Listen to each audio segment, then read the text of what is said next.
Oh, yeah. Hey everyone, Dr.Dollz. And again, because I seen something pop up on the Jimmy Animatronics Facebook page concerning our buddy here, Max Headroom, I thought I'd go ahead and show this today.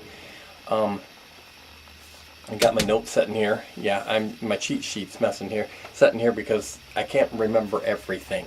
Okay, and this I've had this for years. This is the bust of Max Headroom. I'm sure a lot of you people remember a show that was short-lived in the 80s. Let's see, 87 through 88, very short-lived.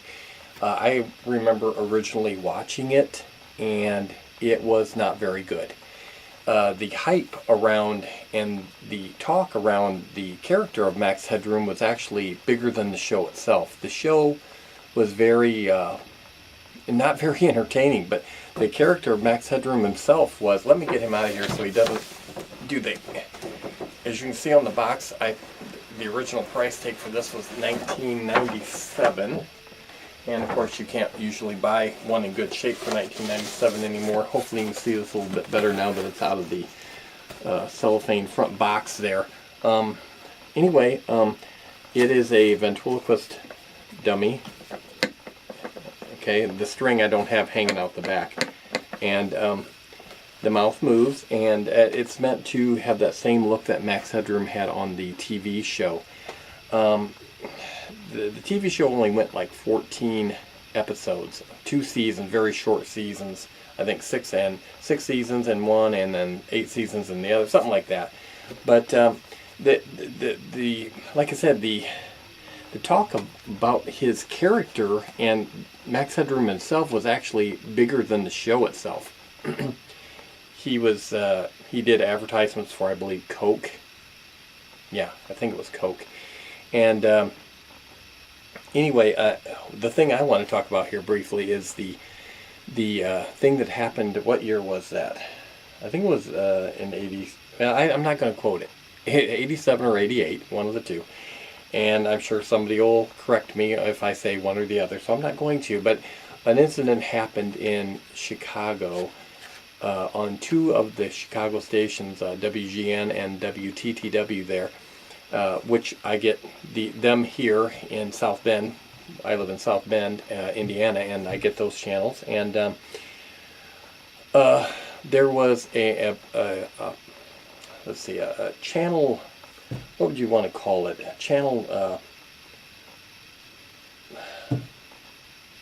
an incident with the channel where they broke into the channel illegally. Okay, that's very hard to do. You gotta know your crap to be able to do that. You can't be the average smo off the street and break into a signal. Now, it was a little easier back then, true, than it is now, but it's still something that just anybody off the street could not do it. I know I certainly couldn't do it. And somebody hijacked the signal. That's the word I'm looking for. Hijacked the signal. The first time they did it was, let's see, it was November 22nd on both times. Let me put it that way. November 22nd. Oh yeah, 1987. I see my notes here. I can finally see them, okay? 1987, November 22nd. That's the day before my birthday, for those of you who are keeping track and want to buy me presents.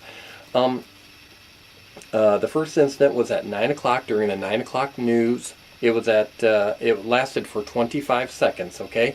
And if you haven't seen the video, go check it out on YouTube. There's several people that have put up videos of this incident happening. And then the second incident happened about 2 hours later on WTTW, their other sister channel on there.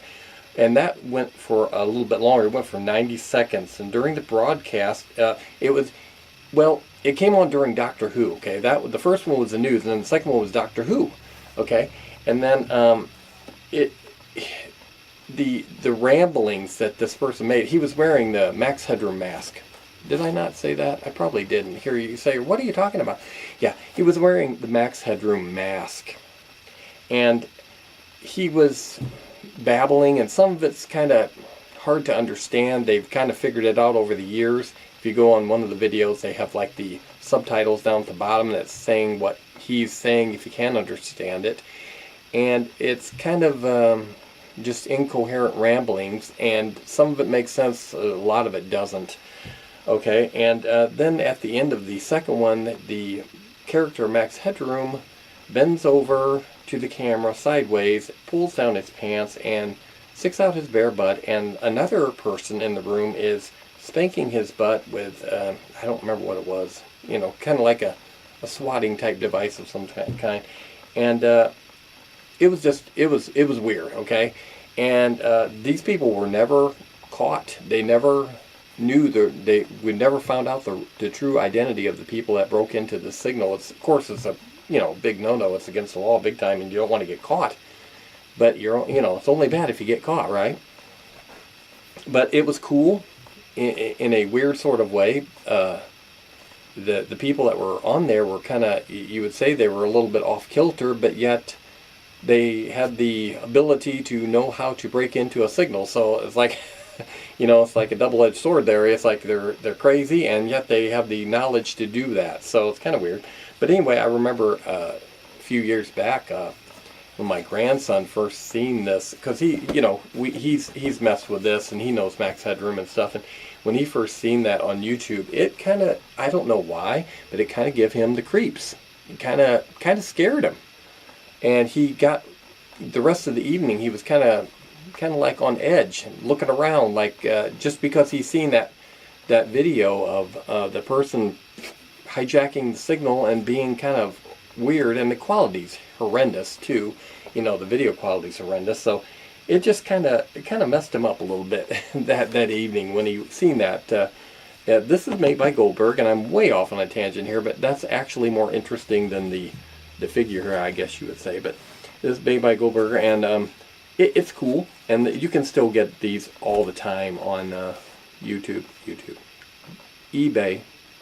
I mix those two up a lot, eBay and YouTube. I would say one for the other. You can get them on YouTube and eBay, either one, you know, eBay, and they are more than $19.97, which was the original price on this, but they're pretty cool, and you can, the glasses, they're just common sunglasses. You can remove them, and if you get them, odds are you'll have to replace the rubber band mechanism inside, because the rubber bands in these, that's what they all function on, is rubber bands, and they dry up and basically rot away in a way. I mean, they have no elasticity, and then they dry up and break. So they don't have that bounce back, you know, and that's, I can tell, has happened over the years setting in my storage areas. And but it's still cool, still looks good. And he's dressed up, and that's always important, to look your best, don't you think? Yeah, got that slick back hair, blonde hair. I don't have blonde hair. My grandson has great blonde hair, but I don't have blonde hair. And yeah, so there we have it, the Max Headroom Goldberg ventriloquist bust, and the story of the signal hijacking. You've seen it here for the millionth time. This is actually the second time I've done this show about that on my channel. That other one has been removed because I don't like it. This is better, I hope. Anyway, it was more about the Max Headroom than the actual figure. I just kind of used him excuse to talk, like I need an excuse, right? Right. So, for this episode of Dr.Dollz, I got one more I'm going to do tonight. I'm trying to fit in a bunch. I'm trying to catch up. Okay, so it's just saying, how come you're not changing your tie? How come it looks like, yeah, I didn't change my tie. Okay, you got me on that. I'm going to do one more with this tie on, okay? So, I'll see you next time on the Dr.Dollz. Oh, Dr.Dollz Spook Show. Is that spooky? Spooky. All right, Dr.Dollz.